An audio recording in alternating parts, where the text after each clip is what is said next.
Hello friends, let's discuss current affairs. Today's first question relates to the new Pope. I went jump the trigger. Here's the new Pope. This is Pope Leon the 14th. Whenever you read Roman numerals after the names, always bring in an article the. Okay, so Leon the 14th.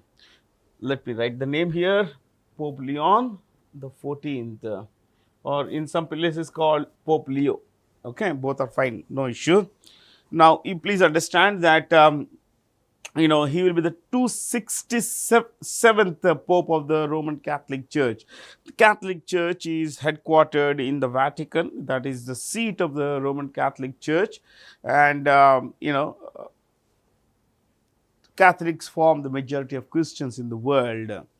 Now, he belongs to the United States. He was born in Chicago. And in 1982 he became a priest, a Christian priest. And 1982, while he became a priest, 3 years later, that is in 1985, he went to Peru. Now, that is where he spent, almost the next, I think, more than 2 decades, the next 2 decades. And that's also where he became a Peruvian citizen. So he's both an American and a Peruvian, but technically he's an American because he was born in the United States. Now, this is his real name, of course, but as when you assume the Pope's position, people take a different name, a historic name. That's what he has done. He's the 14th Leon in the list, and he holds a BSc degree in mathematics. So he's a highly educated man, not just in terms of normal education like the civil education. We are talking of something like theological education. While he has a BSc in mathematics, he has advanced degrees, PhD level degrees in, I think, couple of PhDs in theology, Christian law, and Christian canonical law, that is the scripture law basically. These are all the original names of the previous popes and all that, so I'll not go there. He replaced Pope Francis, who passed away recently. So China defeated South Korea, to clinch the Sudirman Cup. This is the Sudirman Cup, ad that came out because this Total Energies was a sponsor, while Xiamen is the place in China where it was held. Okay, it was won by China, as the question says. The runner-up was South Korea, and remember, this is a mixed team event. So China has won the most titles in its history, and this particular tournament is named after an Indonesian player called Dick, Sudirman. Dick Sudirman. This is Sudirman, Dick Sudirman. Remember one more thing, that it was started in 1989 by the World Badminton Federation. Initially, it was called World Badminton Federation. Now it's called, Badminton World Federation. They changed the name. Okay. Which city hosted the 58th annual meeting of the Board of Governors of Asian Development Bank? Now, ladies and gentlemen, the Asian Development Bank, as the name says, is a multilateral financial institution for the Asia-Pacific region. Not just Asia, but Asia-Pacific region. This was started, if I'm not wrong, in 1966, and it's headquartered in a place called Manila, which, as you know, is the capital of the Philippines. It's named after a Spanish king called Philip II. Okay, so this is one, this is two, and the chairperson, the president rather, is a guy called Masato Kanda. He's Japanese. Historically, Japan has had the most influence here. Of course, the highest vote share belongs to the United States and Japan. Together, these guys have about 15.6% vote share. Okay, these guys are followed by China. China has about 6.4%, and India has about India in the third place. India has about 6.3%. Okay, So this is the vote share in the Asian Development Bank. Australia comes in next, though I normally would end it the top three. Australia, has about 5.7%. 5.57, I think. Let's make it anyway. I have written there 5.7. It hardly is going to make any difference. So this is where this is a little about the Asian Development Bank for you guys. Okay. Um, it has about 68 members. And one more thing, Milan is also called the fashion capital of the world. It's also called the fashion capital of the world. As far as Europe is concerned, this place was a center of the COVID 19 outbreak. Now, why this place? Because this is a fashion house, this is a fashion city, and as a fashion capital, it is home to a lot of fashion houses, which have a lot of big tie-ups with Chinese apparel companies. So these guys, luxury firms, luxury apparels, and luxury bags and all, they outsource. They have their units in, or they give the manufacturing contract of bags, apparel and all that to Chinese companies. So a lot of Chinese would come and go to this place, or the Italians would go there, the company guys would go to that place, to those places in China where there was an outbreak of COVID. So these guys brought it to Europe. That's what is a particularly important thing about Milan. Okay.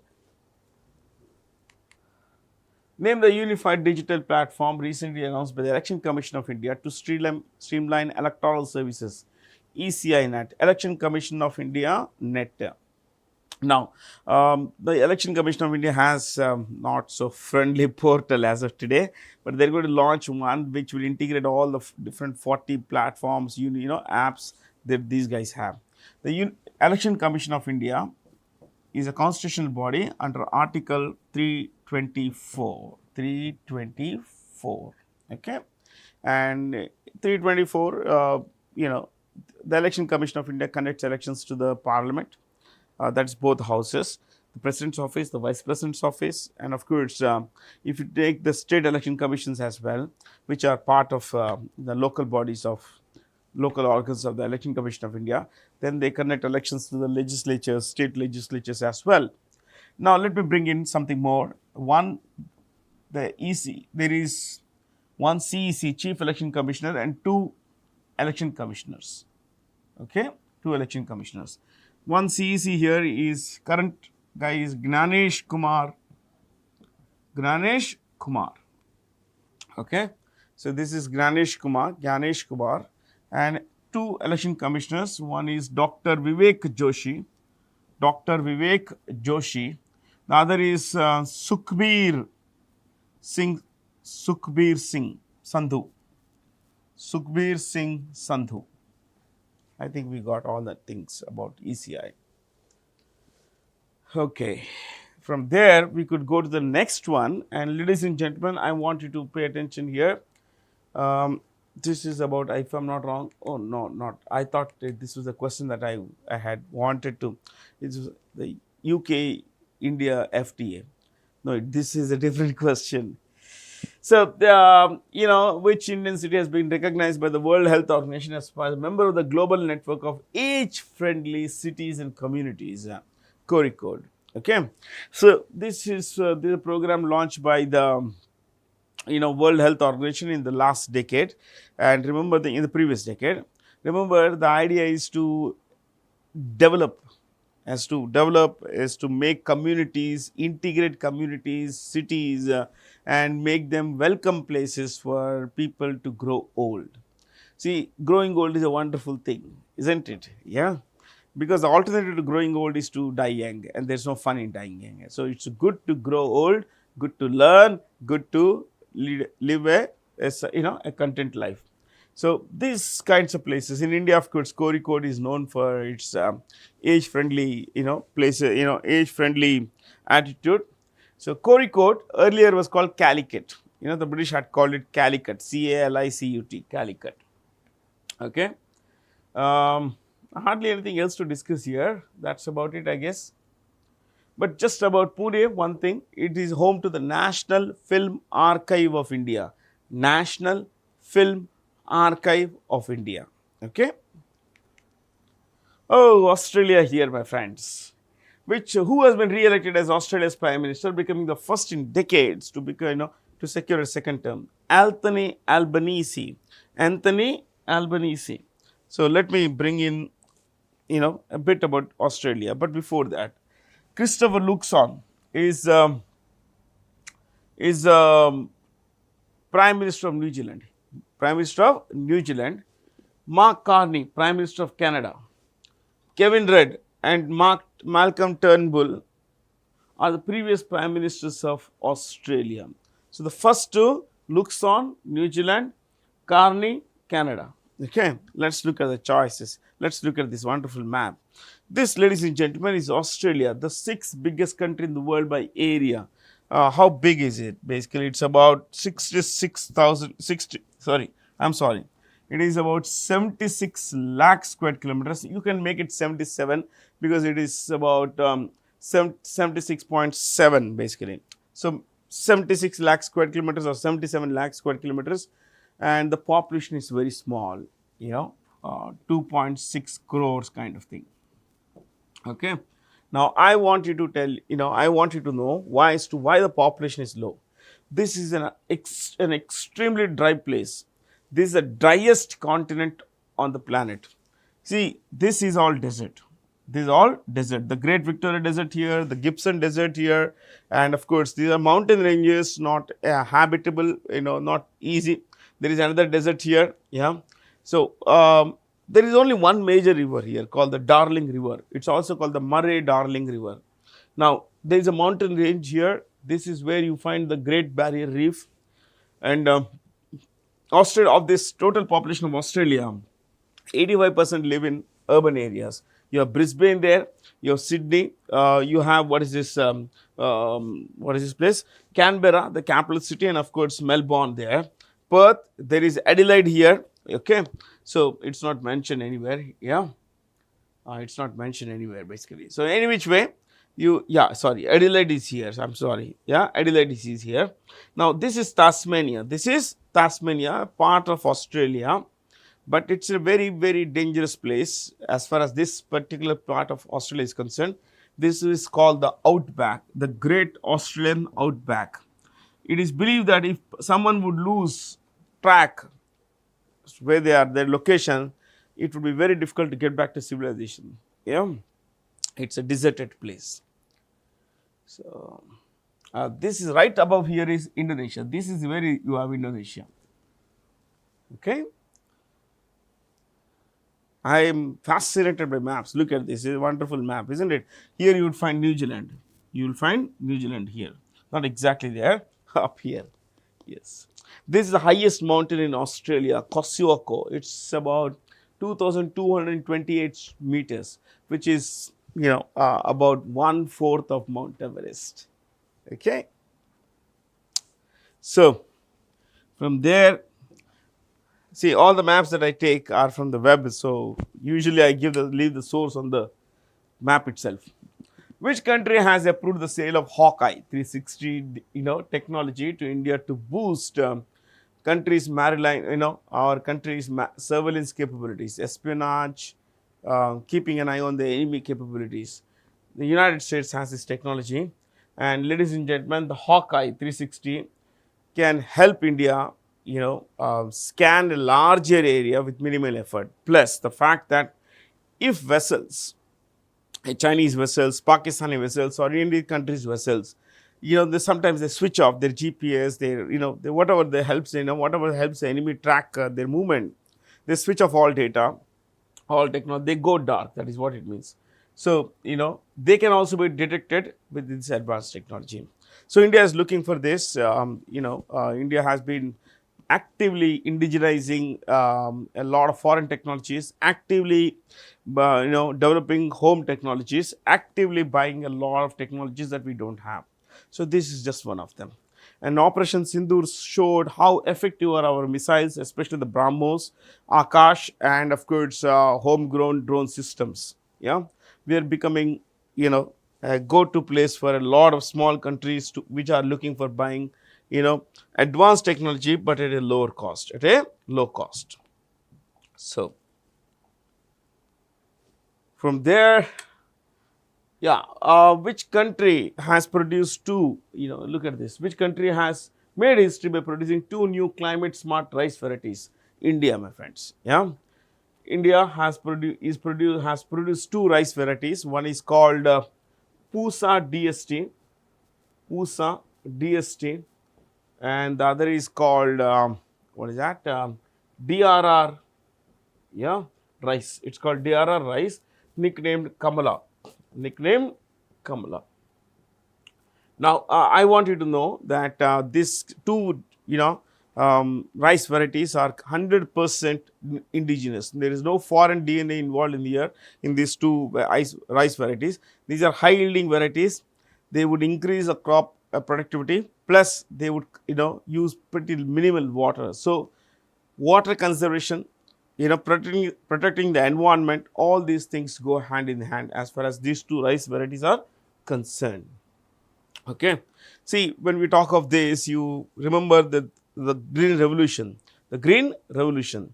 The Green Revolution, my friends, was the brainchild of the, India's agriculture minister in those days, C. Subramaniam. C. Subramaniam. And he entrusted one young man called M.S. Swaminathan to come up with, high yielding varieties of seeds and not to put them to use, not come up with them. Okay. So, let me tell you a little bit about this.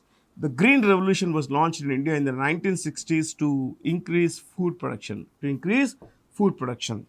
So, the global Green Revolution was the brainchild of a man called, an American scientist, agriculture scientist called Norman Borlaug. Norman Borlaug. Okay. He was an American. He won the Nobel Prize for this particular effort. Norman Borlaug, the father of the global Green Revolution. The father of the Indian Green Revolution is, M.S. Swaminathan. M.S. Swaminathan. You could also add the name of C. Subramaniam to this. The objective was to increase food production. Yeah. There we go with some more extra stuff. Under which operation code name was the Indian nationwide civil defense mock drill conducted across 244 districts of the country? Operation Abhyas. This was primarily conducted in border states and in large metros like Hyderabad. So, India has a total of 780 districts. As of March 25th, that is end March 2025, there are 780 districts in India, which is the largest. I think Kutch is the largest. Kutch is the largest. It's about the largest is Kutch, is about 45,000 square kilometers. It's a little about 45,500 square kilometers. Okay. Then the smallest is a place called Mahe, which is in Kerala. Just about 50 kilometers from Kozhikode, which we looked at as an age-friendly city. Mahe is about 9 square kilometers. 9 square kilometers is about 8.6. Let's make it 9. India's largest district, India's smallest district. Okay. Japan's Sumitomo Mitsui Banking Corporation has acquired a 51% stake in Yes Bank. Yes Bank has had a lot of things going bad for it. Its founder was a guy called Rana Talwar, I think. Yeah, Rana Talwar. He went bad. He was indicted. He's jailed actually for fraud and all. And, today Yes Bank is run by Prashant Kumar. Prashant Kumar is a CEO of Yes Bank. As far as Sumitomo Mitsui Banking Corporation is concerned, it's a Japanese company. It's run by Takeshi Kunubo. Takeshi, this is the chairman of this company, Kunibe. Takeshi Kunibe. Okay. It's a $48 billion company. It's quite a large company. And this would be the kind of investment they are bringing into, Yes Bank, little under $2 billion is the highest in the banking sector in India. What about the CEOs of the rest of the banks? IDFC First Bank, V. Vaidyanathan, City Union Bank, Dr. N. Kamakodi. Dr. N. Kamakodi. Federal Bank, Krishna Manian. Krishna Manian. Manian. Two separate words. Krishna Manian. IndusInd Bank again has seen a major fraud, about 1600 crores. Some estimates put the number around 2000 crores. So estimates vary till the final numbers come out. But remember, currently there is no CEO. The current CEO, the previous CEO, Sumant Katpalia, has resigned, owning moral responsibility for the fraud at IndusInd Bank. Padma Shri K.V. Rabia, yeah, who fought the odds to become an icon of the Kerala literacy movement, has died recently. This is Rabia ji, and she, she received the Padma Shri in 2022. Okay, at when a very young age, I think about 17, she was afflicted with polio. Yeah, 17 age. Yeah, and when she was afflicted with polio and all that, things went really bad for her. She became wheelchair bound, and after some time, she was diagnosed with cancer. And again, a large number, in fact, a big portion of, I would say, her effort, an entire period, her effort was towards educating, people, giving access to education for the illiterates. So much so that the local government there, including the district collector, came out, went out their way and helped her build a small school. Of course, they built a road also, and they called the road, what is that? Akshara. Yeah. So anyway, after some time, she was diagnosed with cancer, and below the waist, I think, she became paralyzed. But she didn't let all these health problems impact her negatively. Her resolve only strengthened, and her effort has got her where she is. She is well known in Kerala. And ladies and gentlemen, she in 2022 received the Padma Shri, which is India's fourth highest award. Second, in 1994, she received the National Youth Award. Think of it, 1994 National Youth Award. Yeah. So, and 2002, I think, she received the 2001, 2 basically, 1, 2. She received the Kannagi Stri Shakti Puraskar. Kannagi Stri Shakti Puraskar. Yeah, I mean, it only shows, all these awards show that she didn't die unsung. Her effort had been recognized by the central government, at the, here in this case BJP, here it was Congress government, and elsewhere, local government, Kannagi Stri Shakti Puraskar, like Tamil Nadu and all.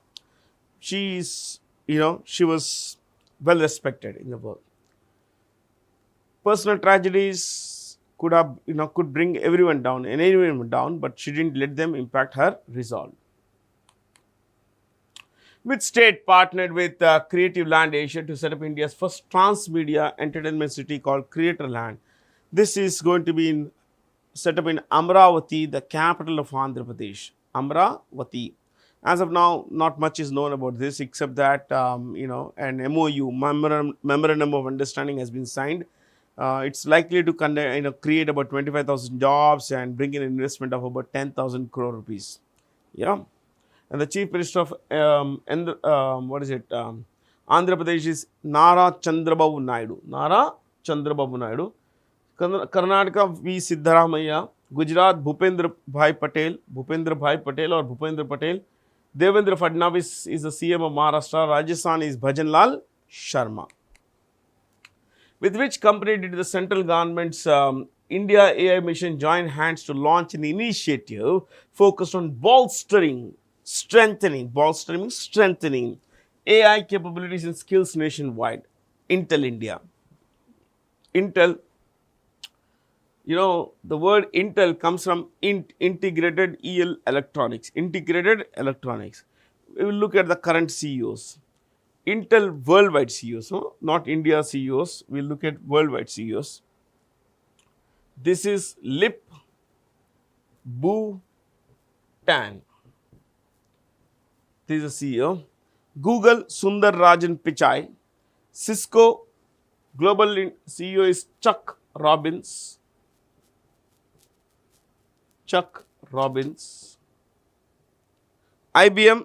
Uh, IBM CEO is Arvind Krishna. Arvind Krishna. Arvind Krishna. Because you would know the spelling, I am not writing.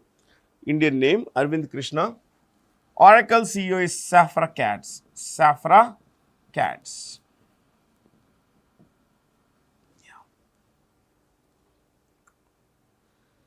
I guess, we discussed good stuff here.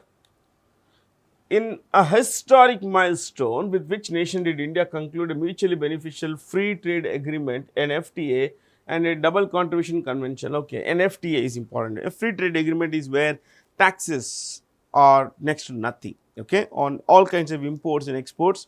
Both countries, both parties to the FTA don't charge any taxes on them. So, as of today, UK-India bilateral trade is about $56 billion. It's about 56.6 billion, okay, of which India's exports, we are talking of from India's perspective, my friends. India's exports to Britain are about $34 billion. $34 billion. Imports India has from UK are about, what are the rest? 22. Yeah, it's about 22.6. I'm taking it. Okay. So, we have a trade surplus with both the US and the UK. Both the US and the UK. A lot of things will become cheaper. Things that we import from the UK will become cheaper because India is not going to pay any, impose any tax on the imports from UK. And if you are an exporter to the UK, your goods will become cheaper because the UK is not going to impose any tax on those goods. So, things are good for us. We get access to a bigger market. Our goods, and they find a bigger audience because now they become cheaper. Mexico CEO is Claudia Sheinbaum. Claudia, not CEO, I'm sorry, President is Claudia Sheinbaum.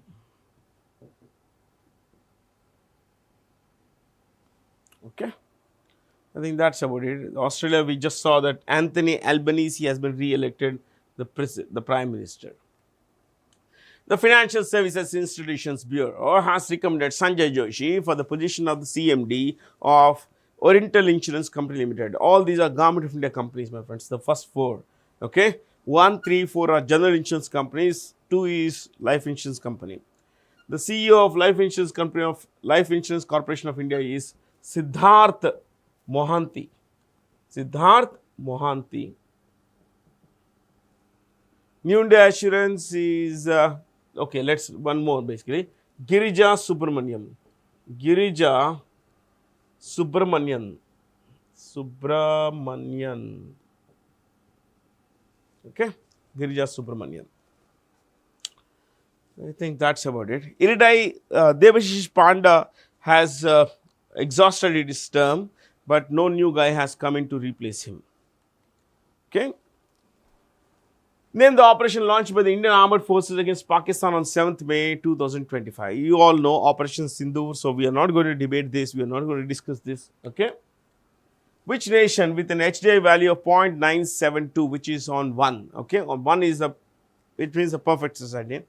Highest form of development. 0.972 top the United Nations Development Program's 2025 Human Development Report. So, the HDR is brought out by the UNDP. Okay. Iceland has the world's best quality of life. Highest human development in Iceland. Number 2 in the second position are Norway and Switzerland. Norway and Switzerland tied. In the 4th position is Denmark. You see these are 2. So, basically 2, 4th, Denmark, there is no 3. Germany and Sweden plus Sweden in the 5th place. In the 5th place. Rank 5. Okay. So Iceland has the best rank, of course. New Zealand and Norway and Switzerland in the second. Norway and Switzerland in the second place. Denmark in the fourth. Sweden and Germany in the fifth. India's rank is 130. India's rank is 130. A lot of data that these guys take is outdated, pretty outdated. So, they have their own versions of. I'm basically quite a great skeptic when it comes to these kinds of indexes and rankings and all that. Which state is all set to become a part of India's first cheetah reintroduction program, currently operational in the Madhya Pradesh. In Madhya Pradesh, cheetahs are in the Kuno National Park. Kuno National Park. Now they are bringing them to Rajasthan as well. Okay. In this context, Project Tiger was launched in 1973. So, it's completed a little over 50 years, my friends. Project Tiger in 1973, Project Elephant in 1992. Project Elephant in 1992. In collaboration with DRDO, as you know, is the Defense Research and Development Organization, with force has successfully undertaken combat firing of the indigenously developed and designed multi-influence ground mine. Indian Navy has done this. See, usually mines work on when they come under pressure, when there is pressure on them, they explode. But here, acoustic and other methods like acoustic pressure, sonic pressure, all kinds of alternatives that could be used to explode a mine here in an enemy vessel are being used through in this case, MIGM's case. Who is the chief of the Indian Navy? Admiral Dinesh Tripathi. Admiral Dinesh Tripathi. Indian Coast Guard Rear Admiral, what's his name? Paramesh Shivamani. Indian Army General, what's his name? General Upendra. Yeah? Yes. Upendra Tripathi. No, Dinesh Tripathi. I think I have a psychological block there. I'll come back to this. Yeah. So, Indian Air Force, you all know, he was on our TV screens, Air Chief Marshal Amarpreet Singh Bharti, Amar Singh Preet. Okay. Upendra Dwivedi. Yeah. Sometimes, there is a psychological block that works, and there is this here in this case. The CRPF is a paramilitary force, it's headed by an IPS officer, Gnanendra Pratap Singh. Yes. Saleh bin Brake has been appointed the Prime Minister of Yemen. This is Yemen. This is majorly controlled by the Houthi militant group, my friends. Houthi terrorist group. Okay. Yeah. These are Shia guys. They are supported by Iran. Okay. And their biggest enemies are Saudi Arabia and, of course, the United Arab Emirates. And you can say Israel as well. Yeah. Oman, this is Oman here. Oman has a sultan. It's an absolute monarchy. And you have this guy called Haytham Al-Sayyid. It's Haytham bin Tariq Al-Sayyid, but Haytham Al-Sayyid. Jordan, this is Jordan. There is King Abdullah II. Egypt, this is Egypt. It's run by a military dictator who is like also the democratically elected president, Abdel Fattah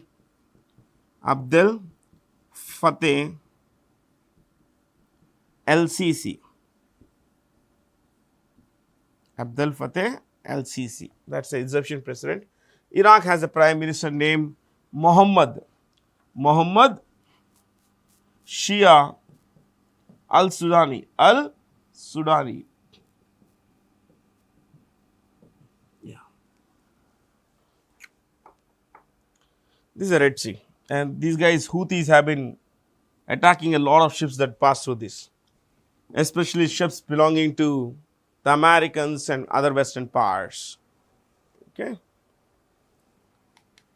In the wake of Pahalgam terror attack, the government of India has shut down the gates of both the Bagliar and Salal dams, which are built on the river Chenab. This is river Chenab. You see, this is river Chenab. We have built Salal and Chenab dams, Bagliar dams here. Um, See, there is something called the Indus Water Treaty. Indus Water Treaty signed in 1916. Under this, ICJ rivers, western rivers, they are, they could be exploited, and India cannot build dams, large dams on these rivers. So they have been given to Pakistan. Okay. BRS rivers or RBS rivers, Ravi, Base, Satluj rivers belong to India. India can store water, India can exploit water, build dams and all. Well, on Chenab and all that, we have built dams, but these are what are called run of the river dams. They don't obstruct river, they don't store water and all. But now India has stopped the flow of waters through these rivers, into Pakistan to punish them for what they have done in Pahalgam. Name the CEO of Berkshire Hathaway who will step down at the end of this year. Warren Buffett. Warren Buffett, my friends, is considered currently, as of today, he's the sixth richest man in the world, but these numbers keep changing all the time. And while he has a wealth of about $160 billion, he has pledged to give away each penny, every penny of that money. And he is nicknamed the Oracle of Omaha. He is considered the greatest stock investor in history.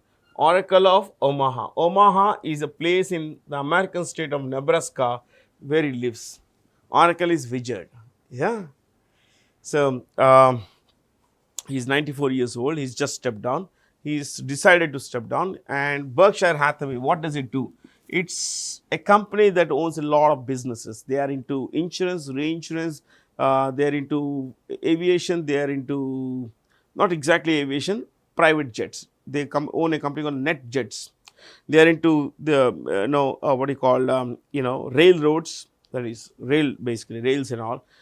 Berkshire Hathaway is the biggest investor in American Express, biggest investor in Coca-Cola, Procter & Gamble, Apple as well. So this company's new CEO will be Greg Abel. He will become the CEO on 1st January 2026. Greg Abel. Okay. There's a lot we can learn. Of course, we should start. Who won the 2025 Miami Grand Prix? Miami, as you know, is in Florida, United States, and Grand Prix. It's a Formula One race. It was won by Oscar Piastri of Australia. He drives for McLaren Mercedes. McLaren Mercedes. You pronounce this as Mercedes, not Mercedes. Lando Norris, both of them belong to, I think I should not write both because there is some difference there. He is a British guy. He drives for McLaren Mercedes. He also drives for McLaren Mercedes, which have a tie-up. Russell in the third place. So this guy was the one winner, second, third. Okay. Russell also is a British guy, but he drives for Mercedes. He drives for Mercedes. McLaren Mercedes have a tie-up. So it's a different team from Mercedes. Okay. The Bayern Munich football club has claimed its 34th Bundesliga title. Bundesliga is Bundesliga itself. Bundes relates to Germany. Remember this. Liga is league. So it's, Germany. Not much to discuss here, except that, Bayern Munich has won the most titles here. They have won the most titles. Each of these countries have their own football leagues, okay? Like the Premier League in UK, the Copa del Rey in Spain, and of course, Bundesliga in Germany. Who has been entrusted with the temporary responsibility of being India's nominee director on the board of the International Monetary Fund. Previous guy, Krishnamurthy Subramaniam, who was also at one point the chief economic advisor to the government of India, has been fired. And in his place, the current CEO of the Niti Aayog, Parmeshwaran Iyer, has become the executive director from India on the IMF board. Remember this. Parmeshwaran Iyer, CEO of Niti Aayog. Raghuram Rajan and Urjit Patel both have been RBI governors in the past. Poonam Gupta is a deputy governor, current new deputy governor of the RBI. New deputy governor of the RBI. Ravi Shankar also is a deputy governor. Deputy governor of the RBI. I think it's just stuck. Never mind. Deputy governor of the RBI. That's all from me, Bharat C. Jain. Have a lot of fun. Stay curious.